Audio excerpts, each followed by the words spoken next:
Welcome back, everyone. There's only 21 days until the official start of spring, and that means that lots of you are probably going to be planting some plants.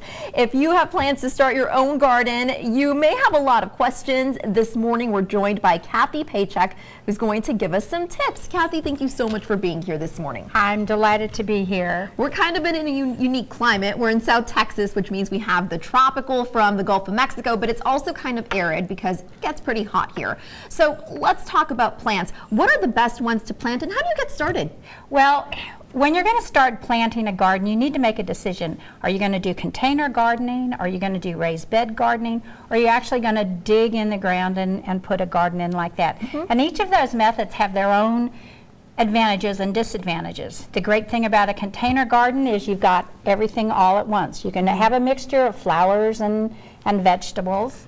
If you're going to do a raised bed garden, you have the potential for having a much longer harvest, and in the ground, well, that's trees and you can have them for a long time. That sounds great. And if you're going to actually stick things in the ground, that's going to be a little bit of extra work, right? Absolutely, absolutely. But it pays off in the long run.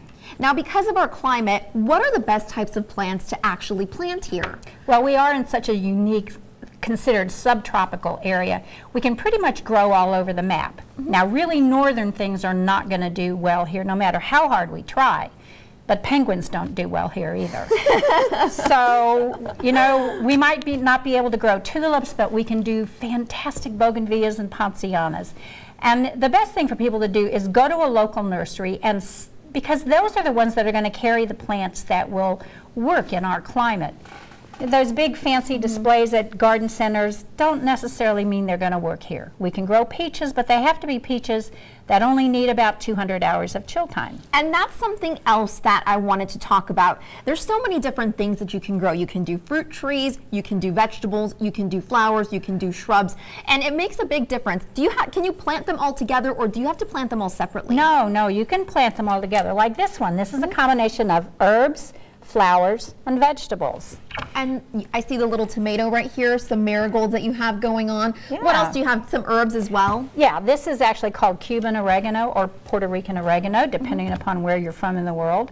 But doing something like this means you can keep it close, it's easy to take care of, and you're probably a lot more likely to grab a tomato or a piece of herb when you're cooking or preparing food for your family. Absolutely, and sometimes you're kind of limited on space, and if you just want to try your green thumb, see if you're even a green thumb, and maybe it's just a little project for your kids, that might be the way to go. If you're a little more expert and advanced, you can do the in-ground garden, correct? Right.